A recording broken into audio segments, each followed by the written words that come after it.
Bismillahirrahmanirrahim. Assalamualaikum warahmatullahi wabarakatuh.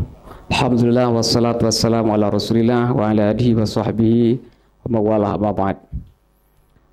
Hadirin semua, kita lanjutkan pada kesempatan yang istimewa ini untuk membahas pembahasan yang sebelumnya kemarin yang terpotong ya dengan pembahasan pembakaran Al-Quran ya. Kita kemarin waktunya tidak cukup untuk membahas tentang kritikan yang berikutnya ya. Sebelumnya kemarin kan sudah kita bahas tentang bahwa Al-Quran pernah dibakar dan yang ditinggalkan cuma satu. Nah, itu pun sebenarnya masih kurang pas, adik ya, kritikan itu. Kenapa? Karena pada waktu itu pembakarannya itu adik setelah diperbaiki dulu gitu, pembakarannya ya, bukan dikumpulkan, ditarik semua semua mushaf itu kemudian dibakar, kemudian satu ditinggalkan, bukan begitu. Tapi sebenarnya ditarik dulu dari peredaran, setelah ditarik dari peredaran, kemudian diperbaiki seperti yang sudah sampaikan, yang kalau ada sisipan-sisipan itu dihilangkan, kemudian tulisannya itu disatukan, ditulis oleh satu orang, yaitu yang bernama Sa'id bin As. Sehingga setelah ditulis dengan satu macam tulisan, kemudian semua sisipan-sisipan sudah dihilangkan, nah baru dibakar yang sudah beredar itu. Bukan berarti yang beredar itu ditarik kemudian dibakar cuma satu yang ditinggalkan, bukan begitu. Ada deh. Diperbaiki dulu dengan menghilangkan sisipan-sisipan tersebut, kemudian tulisannya itu dengan satu macam tulisan ditulis oleh satu orang sahabat. Setelah itu baru yang beredar yang tadi itu dibakar. Kalau kita mengikuti versi dibakarnya ya. Nah itu yang terjadi pada masa Sayyidina Utsman. Kemudian kritikan yang kedua kemarin yang belum kita bahas itu ada kata-kata itu pun masih ada variasi. Maksudnya di sini kan variasi bacaan. Nah, bacaan ini, bacaan ini. Nah, saya udah tulis di sini ya, jadi dalam dalam HP saya itu jawaban-jawabannya saya tulis langsung, bukan copy paste caranya, enggak. Langsung saya tulis, saya ambil dari kitab Haqaiqul Islam. Nah, di dalam kitab Haqaiqul Islam itu sendiri, ya memang ada juga kritikan yang mengatakan bahwa perbedaan qiraat itu berarti menunjukkan adanya perbedaan dalam Al-Quran. Nah, gitu. Nah, perbedaan qiraat itu pertama, ya, semua qiraat itu memiliki imam dan rawi yang meriwayatkannya langsung, bukan tanpa ada riwayat, enggak.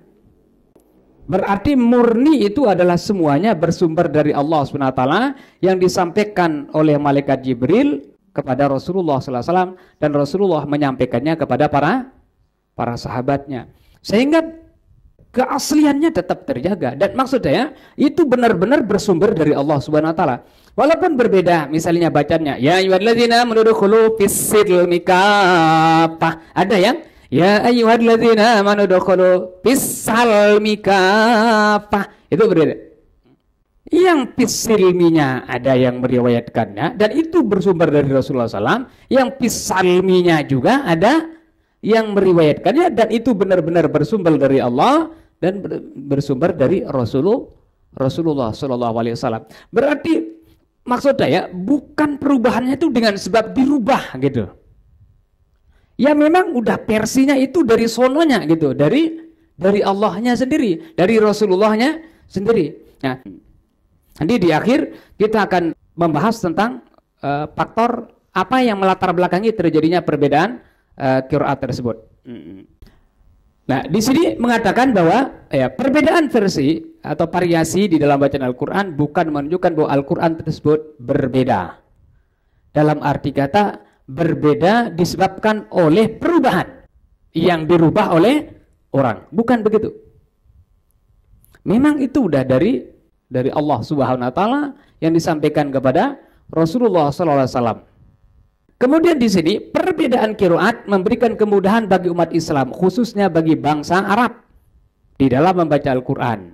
Karena ya masing-masing kabilah itu, suku itu kadang-kadang memiliki perbedaan bahasa.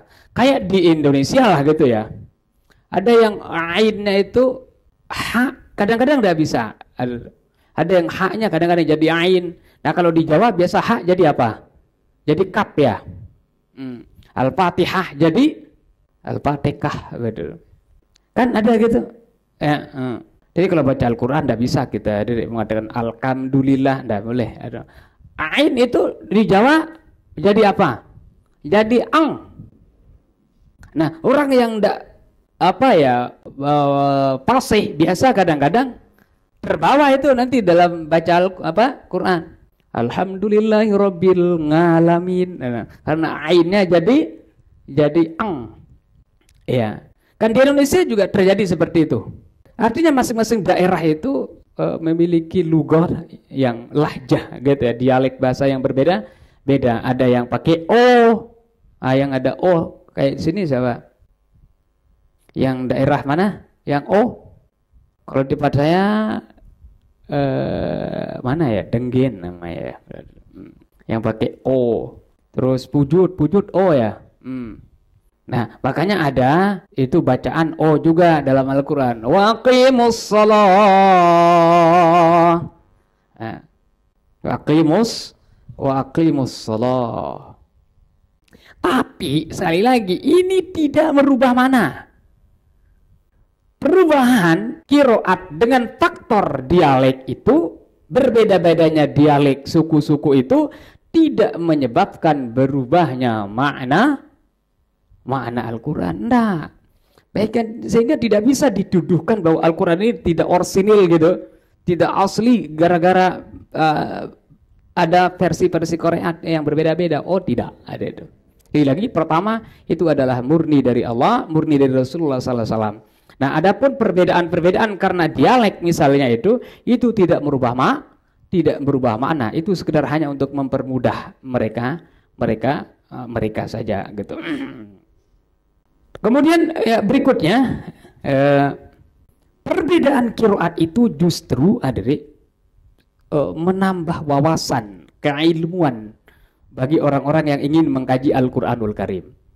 Kenapa? Karena perbedaan qiraat itu bisa berimplikasi kepada perbedaan makna. Tapi perbedaan maknanya sifatnya bukan berlawanan atau bertentangan. Kalau dalam bahasa Arabnya itu namanya tatawu' namanya. Perbedaan yang sifatnya variatif, saling melengkapi. Bukan bertentangan. Contoh misalnya, Maliki yaumiddin. Maliki panjang, itu berarti pemilik. Maliki yaumiddin pendek, itu nantinya raja.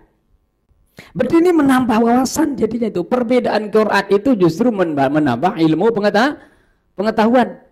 Laqad ja'akum rasulun min anfusikum, jamak dari nafsun. Laqad ja'akum rasulun min anfusikum. Berarti isim tafdil dari nafasah yang artinya paling berharga, paling berkualitas, paling istimewa. Ini contoh nih. Laqad ja'akum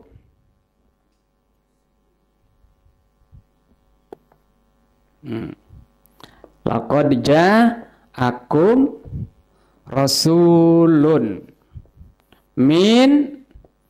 Nah, ada qiraat yang hafaz kita kan min anfusikum. Berarti ampus ini bentuk plural jamak dari nafsun. Anfusu ya. Min anfusikum. Berarti kalau kita mengatakan anfusikum itu bentuk plural, jamak dari nafsun. Dari sejenis dengan kalian.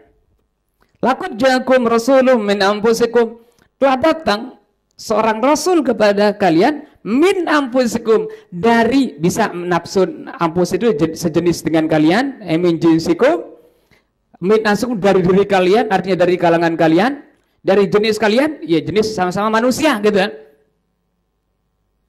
Saya tidak tahu apakah ada enggak kira-kira di kalangan jin yang diangkat jadi rasul. Tapi setahu kita gitu, justru jin itu rasulnya adalah Rasulullah kan, gitu. Yang diutus. Hanya Rasulullah itu adalah bukan utusan terhadap manusia saja, tapi utusan juga terhadap jin juga gitu.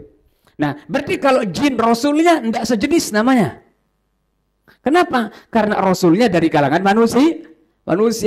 Nah, kalau kita, alhamdulillah, rasulnya itu adalah sejenis dengan kita. Maksudnya sama-sama dari golongan manusia. Ini kalau dibaca min anfusikum, dari diri kalian, artinya sejenis dengan kalian, dari kalangan kalian. Nah, kalau dibaca anfus, itu berarti jamak dari nafsun. Nah, bisa juga dibaca laqad ja'akum rasulun min anfasikum. Itu bukan ampas, bahasa apa? Bahasa Lombok ya. Kalau ampas itu kalau bahasa Lombok apa? Sepah. Apa? Sisa ya. Bekas gitu ya. Ya, bekas. Nah, misalnya sekarang kalau dibaca min amfa bi fathil fa laqad ja'akum rasulun min anfasikum. Nah, anfas ini adalah kata-kata anfas itu adalah isim tafdil dari kata-kata nafasa yang artinya nafis. Apa makna nafisah itu? Berharga. Yang paling berkualitas, paling istimewa. Laqad ja'akum rasulun min anfasikum, telah datang kepada kalian seorang utusan delegasi Allah SWT, rasul dari kalangan yang paling itu paling berkualitas, paling istimewa, paling pokoknya untuk hal yang positif itu disandarkan kepada Rasulullah SAW. Nah, ini tafsiran yang begini ya, jadi tidak ada pertentangan di sini. Tapi perbedaan qiraat maksudnya itu bukan menunjukkan pertentangan. Nah, ini namanya tafsir yang istilahnya tanawu, yaitu variatif. Saling melengkapi. Nah, gitu.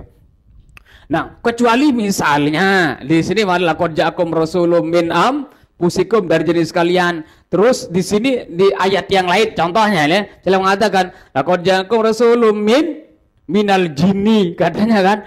Itu baru bisa dianggap kontradiktif gitu ya. Contohnya dari manusia, dari jin gitu kan, bisa dianggap berlawan. Jadi kalau ini enggak gitu.